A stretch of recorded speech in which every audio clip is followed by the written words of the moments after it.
तो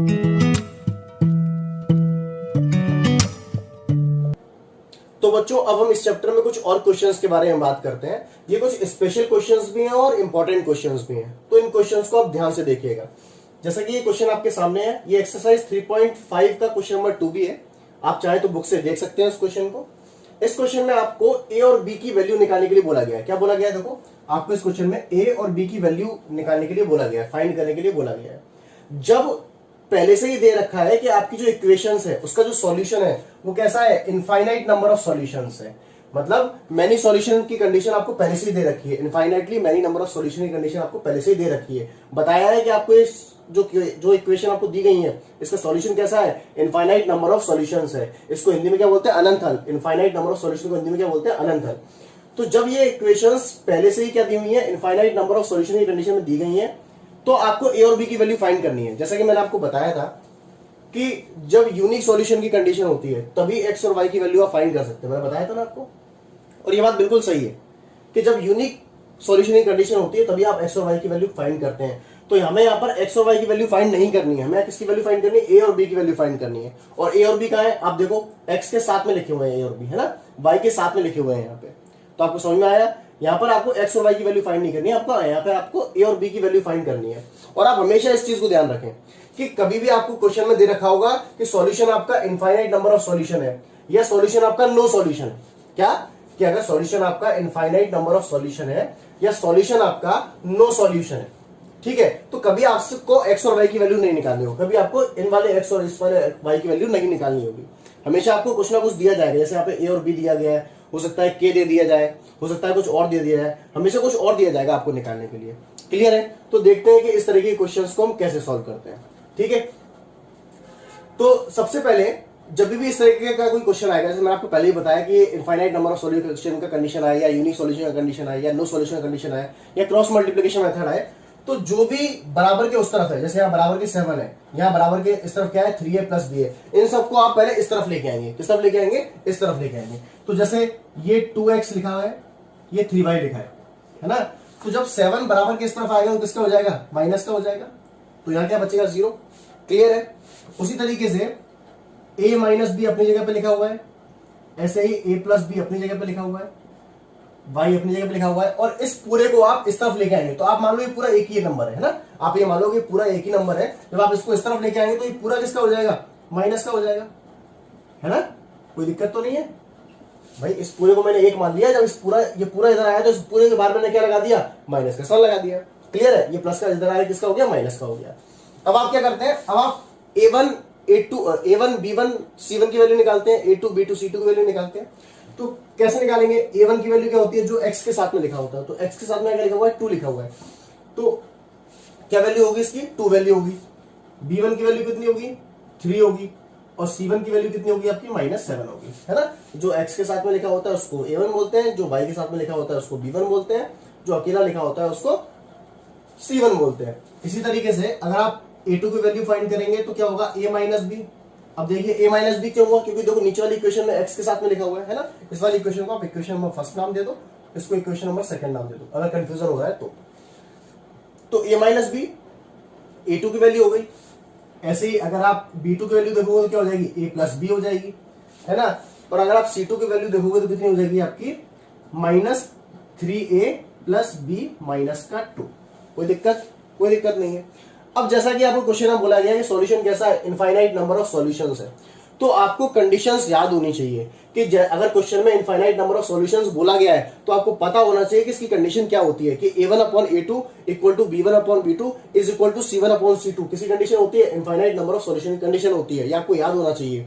अगर no solution दिया होता तो a1/a2 is equal to b1/b2 is not equal to c1/c2, ये कंडीशन होती है नो सॉल्यूशन की। अगर यूनिक सॉल्यूशन बोला जाएगा तो a1/a2 is not equal to b1/b2, ये आपको याद होना चाहिए। अगर आपको ये याद नहीं है तो आगे आप क्वेश्चन सॉल्व नहीं कर पाएंगे। ठीक है, तो जैसे ये कंडीशन किसकी है, इनफाइनाइट नंबर ऑफ सॉल्यूशंस की कंडीशन पहले से दी गई है, आपको बताया गया है कि पहले से सॉल्यूशन कैसा है, इनफाइनाइट नंबर ऑफ सॉल्यूशंस वाली कंडीशन है। तो इसकी कंडीशन क्या होती है कि a1/a2 इक्वल टू होता है b1/b2 इक्वल टू होता है c1/c2।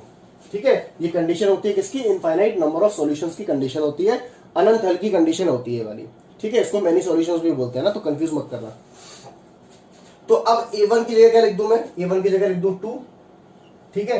a2 की जगह क्या लिख दूं, a माइनस बी, बराबर की जगह बराबर का निशान लगा दिया। b1 की जगह क्या लिख दूं मैं 3, और b2 की जगह क्या लिख दूं मैं a प्लस बी, बराबर c1 की जगह क्या लिख दूं मैं माइनस का 7, और c2 की जगह क्या लिख दूं मैं माइनस 3, सॉरी माइनस बाहर लगा हुआ है 3a प्लस बी माइनस का 2, ठीक है। कोई दिक्कत तो नहीं है। अब देखिए पूरे के बाहर माइनस लगा है, तो जब पूरे के बाहर लगा है तो इस माइनस से माइनस कैंसिल हो जाएगा, है ना, क्लियर है।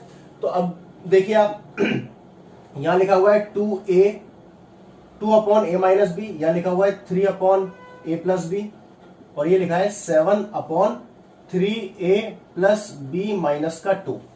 तो यहां तक आप लोगों को समझ में आया अच्छी तरीके से। अब देखिए क्या करना है कि जैसे ये तीनों आपस में क्या है, बराबर है, ये तीनों आपस में क्या है, बराबर है, ये इसके बराबर है और ये इसके बराबर है। तो आप क्या करिए, जैसे मान लीजिए कि ये 3 अपॉन ए प्लस बी रखा है, पहले इसको इसके बराबर रख दीजिए और इसको इसके बराबर रख दीजिए, मतलब किसी भी एक को, जैसे मैं आपको सॉल्व करके दिखा देता हूं। जैसे पहले मैंने मान लिया कि मेरा ये लिखा है 2a माइनस बी, मैंने इसको मान लिया, ठीक है। अब इसको पहले मैं इसके बराबर रख देता हूं, तो जब मैं इसको इसके बराबर रखूंगा तो इसको इसके बराबर रखूंगा तो 2 upon a minus b equal to 3 upon a plus b, ऐसा आ जाएगा, है ना। अब आप क्या करेंगे कि इसका इंटू इसमें हो जाएगा और इसका इंटू इसमें हो जाएगा, इसको बोलते हैं क्रॉस मल्टीप्लिकेशन। इसका इंटू इसमें कर दो और इसका इंटू इसमें कर दो, तो जब 2 का मल्टीप्लाई ए में होगा तो कितना हो जाएगा, ये देखो ये हो जाएगा 2a, और जब 2 का मल्टीप्लाई बी में होगा तो कितना हो जाएगा, ये 2b हो जाएगा। इसी तरीके से जब इस 3 का मल्टीप्लाई ए में होगा तो कितना हो जाएगा, ये 3a, और इस 3 का मल्टीप्लाई माइनस बी में होगा तो कितना हो जाएगा, ये माइनस 3b। क्लियर है, समझ में आया। अब आप क्या करेंगे कि जो a वाला है उसको इस तरफ ले लें, देखो ये लिखा है 3a, जब आप 3a को इस तरफ लेंगे तो कितना हो जाएगा, ये 2a इस तरफ है, 3a को इस तरफ लेंगे कितना हो जाएगा, ये माइनस का 3a। इसी तरीके से 2 भी लिखा हुआ है, इस माइनस 3 को इस तरफ लेके आओ तो किसका हो जाएगा, ये प्लस का 3 भी हो जाएगा इक्वल टू 0। अब देखिए आप कि 2a में से माइनस 3a जाएगा, कितना बचेगा, माइनस का a। इसी तरीके से 2b प्लस 3b कितना होता है, 5b इक्वल टू कितना हो गया, 0। अब आप इसको इक्वेशन नंबर 3 नाम दे दीजिए। 3 क्यों देते हैं, क्योंकि आप फर्स्ट और सेकंड पहले से इक्वेशन का नाम दे चुके हैं, तो आप इसको क्या नाम दे देंगे, इसको आप इक्वेशन नंबर 3 का नाम दे दें, ठीक है। अब आप देखिए कि जब आपने इसको इसके बराबर रखा तो ये आ गया आपका। अब आप ऐसे ही इसको इसके बराबर रख दें, है ना। ये प्रोसेस है इस क्वेश्चन को करने का, है ना, कि 2 अपॉन ए माइनस बी, किसी भी एक को, ऐसा नहीं कि आप इसको इसके बराबर रख रहे हैं, इसको इसके बराबर रख रहे हैं। आप चाहे तो पहले इसको इसके बराबर रख सकते हैं, उसको इसके बराबर रख सकते हैं, आपकी मर्जी है। आप इसको इसके बराबर रख सकते हैं, इसको इसके बराबर रख सकते हैं, ना, आपकी मर्जी है ना। तो इसमें बहुत कोई रेस्ट्रिक्टेड रूल नहीं है कि आपको सिर्फ इसी को इसके बराबर रखना है। आप चाहे तो इस वाली को भी इसके और इसके बराबर रख सकते हैं, इसको भी इसको और इसके बराबर रख सकते हैं, एक ही बात है ना। तो पहले मैंने इसको इसके बराबर रखा और फिर मैं इसको अब किसके बराबर रख रहा हूं, इसके बराबर रख रहा हूं। तो 3a plus B minus 2, clear है। तो मैंने इसको और इसको कहां लिख लिया, यहां लिख लिया। अब देखें आप कि 2 का इंटू किस में होगा, 3a में, तो कितना हो जाएगा, ये 6a। फिर 2 का इंटू किस में होगा, b में, तो कितना हो जाएगा, ये 2b। फिर 2 का इंटू माइनस 2 में होगा, कितना हो जाएगा, 2 to 4। इस तरीके जब 7 का इंटू a में होगा कितना हो जाएगा, 7a, और 7 का इंटू b में होगा तो कितना हो जाएगा, ये 7b हो जाएगा, है ना। अब आप सबको इस तरफ लेके आ जाओ कि जैसे 6a है और ये लिखा है 7a, तो जब 7a इधर आएगा तो किसका हो जाएगा, माइनस का होगा। बोलो होगा कि नहीं होगा। जैसे ये 6a प्लस का लिखा है और ये 7a बराबर के इस तरफ लिखा हुआ है, तो जब 7a इधर आएगा तो किसका हो जाएगा, माइनस का हो जाएगा। तो माइनस का 7a और प्लस का 6a, तो -7 में से प्लस का 6 जाएगा, कितना बचेगा, 1 बचेगा, वो भी किसका, माइनस का, क्योंकि -7 बड़ा है। तो देखो मैं यहाँ पे डायरेक्ट लिख देता हूँ -a। आप लोग पूरा सॉल्व करके लिखना। आप पहले 7a को इधर लेके आना, 7b को आप इस तरफ लेके आना, फिर माइनस करना, फिर लिखना। मैं यहाँ पे डायरेक्ट इसको सॉल्व कर देता हूँ कि 7a को जब आप इस तरफ लेके आए तो 7a में से 6 से माइनस हो गया, कितना बचेगा, माइनस का a। माइनस क्यों बचा, क्योंकि माइनस का 7 बड़ा वाला है। इसी तरीके से जब माइनस का 7b ये वाला इस तरफ आएगा तो ये प्लस का 2 भी लिखा हुआ है ना, ये प्लस का 2 भी लिखा है। तो जब माइनस का 7b इस तरफ आएगा तो किसका हो जाएगा, प्लस का हो जाएगा, और 7 और 2 कितना हो जाएगा, 9 हो जाएगा। तो ये कितना हो जाएगा, 9b। क्लियर है। अब ये जो 4 लिखा हुआ है इसके साथ ना a लिखा है ना b लिखा है, ये अकेला लिखा हुआ है ना। तो आप इसको क्या करो, इसको बराबर के उस तरफ भेज दो। तो ये अभी माइनस का था तो बराबर के उस तरफ गया तो किसका हो गया, प्लस का हो गया। क्लियर है। तो उम्मीद है आपको क्वेश्चन समझ में आ गया होगा। तो इसको हम दे देंगे इक्वेशन नंबर 4, ठीक है। तो आपके पास अब दो इक्वेशन मिल गई आपको, इक्वेशन नंबर 3 और इक्वेशन नंबर 4, है ना। अब आप देखिए इन दोनों इक्वेशंस को आप सॉल्व करने की कोशिश कीजिए, आप इन दोनों इक्वेशंस को सॉल्व करने की कोशिश कीजिए। कि पहले यहां मैं एक लाइन बना देता हूं। पहली इक्वेशन आपके पास में -a plus 5b equal to 0, है ना। और दूसरी इक्वेशन है आपकी -a plus 9b equal to 4, है ना। अब आपको पता है इसको किस तरीके से सॉल्व करना है। अब आपके पास दो इक्वेशन आ गई है। अब आप चाहे तो इसमें सब्स्टिट्यूशन मेथड लगा दें या एलिमिनेशन मेथड लगा दें, इसमें कोई सा भी मेथड लगा दें जो आपकी मर्जी है, आपको ए और बी की वैल्यू निकालनी है, क्लियर है। तो मैं इसमें एलिमिनेशन मेथड लगाऊंगा कि कैसे, मैंने बताया था आपको कि जब सेम साइन होती है तो साइन क्या कर देते हैं, चेंज कर देते हैं। किसी भी एक टर्म को उसमें एलिमिनेट करना होता है ना, हटाना होता है। तो ये माइनस का मैंने क्या कर दिया प्लस, और ये प्लस था इसको क्या कर दिया मैंने माइनस, और ये प्लस का क्या हो गया मेरा माइनस। तो देखिए ये आपस में क्या हो गए, कैंसिल आउट हो गए। अब 9 में से 5 जाएंगे तो कितना बचेगा, 4 बचेगा ना। तो 4 भी बचेगा, प्लस का क्या माइनस का, माइनस का क्योंकि 9 भी बड़ा है। और इधर भी क्या बचेगा, माइनस का 4 बचेगा, और माइनस से माइनस क्या हो जाएगा, कैंसिल हो जाएगा। तो b इक्वल टू कितना बचा 4/4, तो 4 बन जाए कितना होता है 4। तो b की वैल्यू कितनी आ गई, b की वैल्यू आपके पास आ गई 1। तो यहां से आपने b की वैल्यू क्या निकाल ली, 1 निकाल ली। अब आप इस b बराबर 1 को चाहे तो इक्वेशन नंबर 3 में या इक्वेशन नंबर 4 में किसी में भी पुट कर सकते हैं, है ना। तो देखिए कि put b equal to 1 in equation 3। तो जब आप b बराबर 1 की इक्वेशन नंबर 3 में पुट करेंगे तो क्या होगा, -a plus 5b equal to 0। तो -a अपनी जगह पे है, b की जगह कितना आ गया 1 इक्वल टू 0, -a अपनी जगह पे है, प्लस 5 इधर बराबर में 0, a इक्वल टू कितना हो जाएगा -5, ये प्लस का बराबर कितना जाएगा, किसका हो जाएगा माइनस का हो जाएगा। और ये माइनस का इधर लिखे, यहाँ पे लिखा हुआ है, माइनस से माइनस क्या हो गया, कैंसिल हो गया। तो a इक्वल टू कितना बचा 5। क्लियर है, समझ में आ गया आप लोगों को। तो आपको क्या निकालना था, a और b की वैल्यू निकालनी थी। तो a की वैल्यू आ गई आपकी 5 और b की वैल्यू कितनी आ गई 1। क्लियर है। तो इसी तरह का एक और क्वेश्चन आप लोगों के सामने है। ये क्वेश्चन भी बिल्कुल उसी के जैसा है, बस अंतर ये है कि इस क्वेश्चन में आपको k निकालने के लिए बोला गया है, और जो सॉल्यूशन इस बार दिया है वो कैसा दिया है, नो सॉल्यूशन दिया है ना। नो सॉल्यूशन को हिंदी में क्या बोलते हैं, कोई हल नहीं। तो देखिए प्रोसेस बिल्कुल सेम टू सेम है कि सबसे पहले हम क्या निकालेंगे, a1 की वैल्यू निकालेंगे, है ना। a1 की वैल्यू क्या होती है, जो x के साथ में लिखी होती है 3। फिर हम किसकी वैल्यू निकालेंगे, b1 की वैल्यू निकालेंगे, b1 की वैल्यू क्या होती है 1, और फिर हम c1 की वैल्यू निकालेंगे। देखिए अभी मैं इस 1 को इस तरफ लेके नहीं आया हूं, है ना, लेकिन जब मैं इस 1 को इस तरफ लेके आऊंगा, आप लोग क्या करेंगे, पहले इस 1 को इस तरफ लेके आएंगे फिर सॉल्व करेंगे। तो जब मैं इस वाले 1 को इस तरफ लेके आऊंगा तो c बराबर कितना हो जाएगा -1। क्लियर है कि नहीं, जब ये 1 इधर आएगा तो c1 बराबर कितना हो जाएगा -1। आप पहले इसको इस तरफ लेके आएंगे तब सॉल्व करेंगे, ठीक है।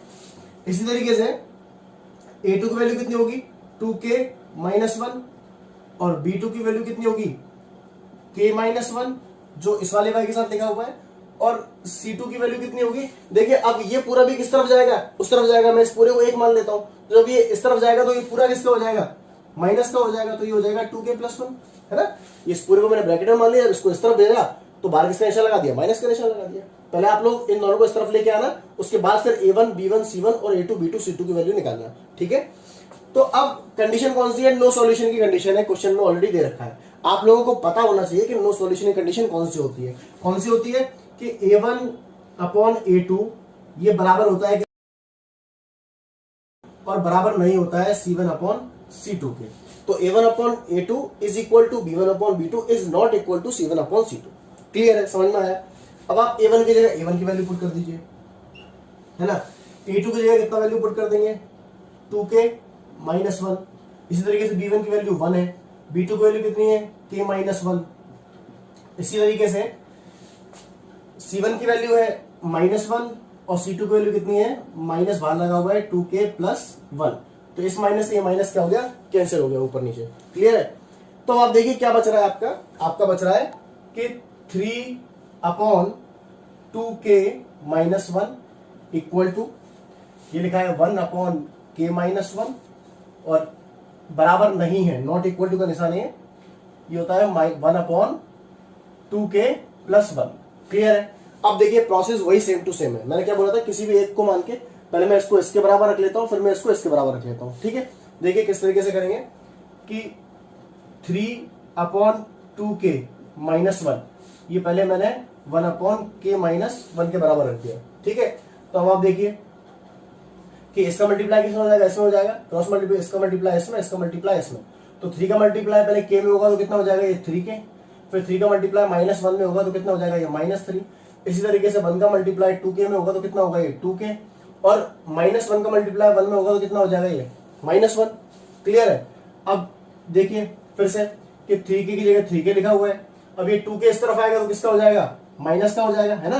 तो ये 2k मैंने माइनस का लिख दिया, ये प्लस का है, इस तरफ आएगा किसका हो गया, माइनस का हो गया। ये माइनस का 3 है, जब ये उस तरफ जाएगा तो -1 इधर लिखा है, प्लस का 3 मैंने इस तरफ लिख दिया, कोई कहीं माइनस का हो जाएगा, किसका हो जाएगा, प्लस का हो जाएगा। अब 3k में से 2k जाएगा कितना बचेगा, k बचेगा, इक्वल टू, और 3 में से 1 माइनस होगा तो कितना बचेगा, 2 बचेगा। तो k की वैल्यू कितनी आ गई आपकी, 2 आ गई। तो अभी इस वैल्यू को हम कंसीडर नहीं करेंगे, अभी नहीं मान रहे, अभी पूरा क्वेश्चन आपका सॉल्व नहीं हुआ है। देखें अगला प्रोसेस क्या था आपका, कि अब आप इसको इसके बराबर रख दें। तो देखिए इस तरफ कर लेते हैं कि 3/2k - 1 को मैंने किसके बराबर रख दिया, 2k + 1 के बराबर रख दिया। तो जब इसमें इसका मल्टीप्लाई होगा तो 3/2 का मल्टीप्लाई होगा, इसमें पहले इसका मल्टीप्लाई होगा तो 3/2 का मल्टीप्लाई होगा, 3 2 6 के हो गया, है ना। फिर 3 में 1 का मल्टीप्लाई होगा तो 3 1 जा 3। इसी तरीके से ये इस तरफ जाएगा तो 1 से इसका मल्टीप्लाई होगा तो ये का ये आ जाएगा 2k - 1।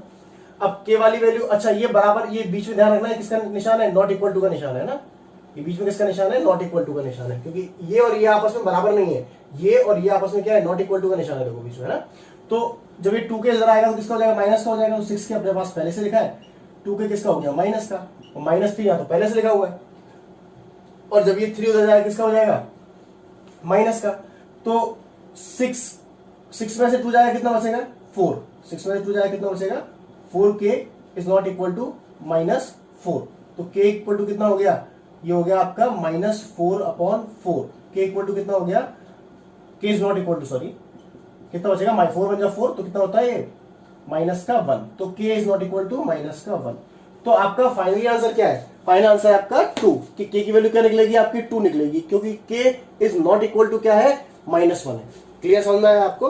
तो k की वैल्यू फाइनल क्या है आपकी, 2 है। अब बहुत सारे बच्चे बोलेंगे सर हमको पहले ही पता पड़ गया कि k की वैल्यू क्या है, 2 है, क्योंकि k इज इक्वल टू 2 आ गया है। तो अब आपने यहां पर फिर इस वाली इक्वेशन को क्यों सॉल्व किया। देखो ये तो सिंपल सा क्वेश्चन था कि तुरंत की तुरंत यहाँ पे पता पड़ गया कि k is not equal to -1 है। कभी कभी क्या होता है कि यहां पर कुछ इस तरीके से वैल्यू आ जाती है कि k² इक्वल टू 4, मान लो कुछ इस तरीके से आ गया, इस तरफ बता रहा हूं मैं आपको, इस तरफ कि k² इक्वल टू 4 आ गया। तो जब आप k की वैल्यू निकालेंगे तो किस तरीके से निकलेगी, √4, और जब अंडर खुलेगा इसका तो +-2 में वैल्यू निकलती है। जब भी आप अंडर से कोई चीज बाहर निकलती है तो किसमें निकलती है, प्लस और माइनस दोनों में निकलती है। तो √4 की वैल्यू आप सबको पता है 2 होती है, और 4 का अंडर कितना होता है, 2 होता है।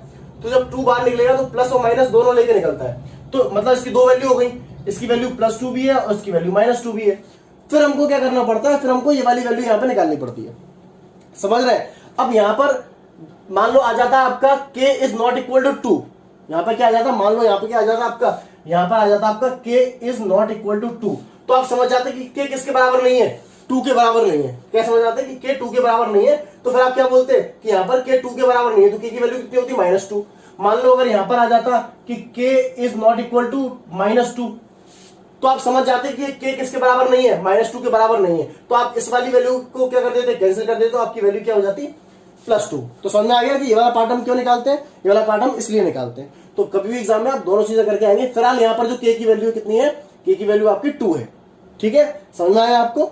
तो अब आप देखिए, अब आपको ये पार्ट करना, कॉपी में ये वाला पार्ट नोट नहीं करना है ना, ये मैंने सिर्फ समझाया आपको, ये कॉपी में आपको नोट नहीं करना है, ये वाला पार्ट आपको कॉपी में नोट नहीं करना है, ये मैंने सिर्फ समझाया है कि हम यहाँ पर ये वाला पार्ट क्यों निकाल रहे हैं, जब हमको पहले से पता पड़ गया k बराबर 2 है, ठीक है। तो उम्मीद है आप लोगों को क्वेश्चन समझ में आ गया होगा। फाइनली k की वैल्यू क्या आ चुकी है, आपकी 2 आ चुकी है। तो अब हम एक क्वेश्चन और देखते हैं। जैसा कि ये क्वेश्चन भी बिल्कुल प्रीवियस क्वेश्चन के जैसा है, इसमें भी आपको किसकी वैल्यू फाइंड करनी है, k की वैल्यू फाइंड करनी है, और सॉल्यूशन कैसा है आपका, नो सॉल्यूशन की कंडीशन है आपकी। देखिए आप सबसे पहले क्या करेंगे, a की वैल्यू निकालेंगे, a1 की वैल्यू निकालेंगे। a1 की वैल्यू क्या होगी आपकी, k है ना, जो x के साथ में लिखा होता है उसको a1 बोलते हैं। b1 की वैल्यू क्या होगी आपकी 3, और c1 की वैल्यू क्या होगी आपकी 2 - k। 2 - k क्यों होगी, क्योंकि देखिए अकेले लिखा हुआ है ना, इसके साथ में x लिखा हुआ है ना, y लिखा हुआ है ना। अब a2 की वैल्यू क्या होगी आपकी 12, और b2 की वैल्यू क्या होगी आपकी k। देखिए नीचे वाली इक्वेशन में देखेंगे तो x के साथ में 12 लिखा है ना, तो a2 की वैल्यू क्या होगी 12, b2 की वैल्यू क्या होगी आपकी k, और C2 की वैल्यू क्या होगी आपकी माइनस के, है ना, ये अकेला लिखा हुआ है, C2 की वैल्यू क्या होगी आपकी -2। अब कंडीशन क्या है आपकी, नो सॉल्यूशन की कंडीशन है, तो आपको याद होनी चाहिए कि A1/A2 इक्वल टू होता है B1/B2 is not equal to होता है C1/C2, है ना, क्लियर है। अब आप इसे वैल्यू पुट कर दीजिए, A1 की वैल्यू क्या होगी आपकी K, A2 की वैल्यू क्या होगी आपकी 12, ऐसे ही B1 की जो वैल्यू होगी आपकी कितनी होगी 3 और B2 की वैल्यू कितनी होगी आपकी K, नॉट इक्वल टू में लिखा है C1/C2, तो ये होगी -2 और C2 की वैल्यू है -K, क्लियर है। अब हम एक बार इसको इसके बराबर रख लेते हैं, एक बार इसको इसके बराबर इक्वेट कर लेते हैं, तो K/12 इक्वल टू है 3/K, है ना। पहले हमने इन दोनों को ले लिया, तो K का इंटू K में होगा तो कितना हो जाएगा K² इक्वल टू 12 का इंटू 3 में होगा तो कितना हो जाएगा 36, K बराबर कितना आएगा अंडर रूट में 36, है ना। अब जब स्क्वायर हटता है सामने अंडर रूट लग जाता है, 36 का जो अंडर रूट होता है वो होता है 6, तो जब भी रूट से कोई ये बाहर निकलती है प्लस और माइनस दोनों लेके निकलती है ना। तो K की वैल्यू कितनी हो गई +-6, K की वैल्यू कितनी हो गई +-6, तो K की वैल्यू मतलब क्या है +6 और -6, ये मतलब हुआ इसका, है ना, क्लियर है, समझ में आया आप लोगों को। अब जैसे आपने पहले इन दोनों को पेयर लिया, अब आप इन दोनों को पेयर ले लीजिए। जैसे आप इन दोनों को पेयर लेंगे तो 3/K क्या लिखा हुआ है, not equal to 2 -K/ minus का K। अब इस -K का मल्टीप्लाई इसमें होगा तो ये -3K हो जाएगा, नॉट इक्वल टू पहले से लिखा हुआ है, इस K का मल्टीप्लाई इसमें हो जाएगा तो कितना होगा 2K हो जाएगा, इस K का मल्टीप्लाई -K में होगा तो -K² हो जाएगा। अब इस 2K और -K² को इस तरफ लेके आइए, जब इसको इस तरफ लेके आएंगे तो ये माइनस का K² किसका हो जाएगा, प्लस का K² हो जाएगा, ये 2K किसका है, प्लस का किसका हो जाएगा, माइनस का, और 3K तो पहले से लिखा ही हुआ था तो -3 आपने वैसे का वैसे ही लिख दिया, नॉट इक्वल टू 0, क्लियर है, समझ में आया। अब देखिए K² की जगह K² लिखा हुआ है, -2K और -3K क्या कितना होता है -5K is not equal to 0, K common लेंगे तो कितना होगा, K अगर आपने इन दोनों में से कॉमन निकाला तो जब K कॉमन निकालेंगे तो K बचेगा, माइनस की जगह माइनस बचेगा, 5 की जगह 5 बचेगा, ये K तो बाहर आ चुका है। अब क्या करते हैं, मतलब K is not equal to 0 आ गया आपका, है ना, जब इसको इससे कंपेयर करेंगे, और एक बार K -5 is not equal to 0 आ गया आपका, ठीक है। अब K की वैल्यू क्या आएगी आपकी, कि K is not equal to ये -5 हो जाएगा, किसका हो जाएगा +5 हो जाएगा, मतलब K की वैल्यू क्या नहीं है आपकी, K की वैल्यू आपकी 0 नहीं हो सकती और K की वैल्यू आपकी क्या नहीं हो सकती 5 नहीं हो सकती। इसका मतलब K की वैल्यू क्या है, हेंस K इक्वल टू +-6, ये आपकी K की वैल्यू होगी फाइनल, क्लियर है, समझ में आया आपको।